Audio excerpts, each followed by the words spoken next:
Ya, alhamdulillah hari ini kita berbuka puasa bersama dengan para wartawan dan juga para penyandang disabilitas, di mana pada kesempatan ini kita juga memberikan santunan dari Baitul Mal per orang sekitar 2 juta bagi para disabilitas, kemudian ada bantuan sembako dan juga ada bantuan yang diberikan oleh Bapak Presiden melalui Pak Mendagri yang kita juga salurkan kepada kelompok disabilitas dan juga para insan pers yang berhadir pada malam ini.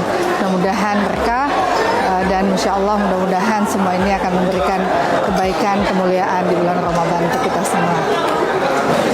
Itu aja ya.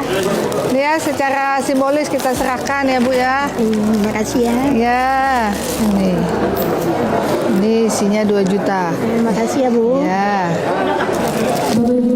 Ya Bu. Terima kasih ya. Ya. Alhamdulillah Bu ya. Ya. Udah rezeki. Ya. Ini jumlahnya 2 juta ya Bu.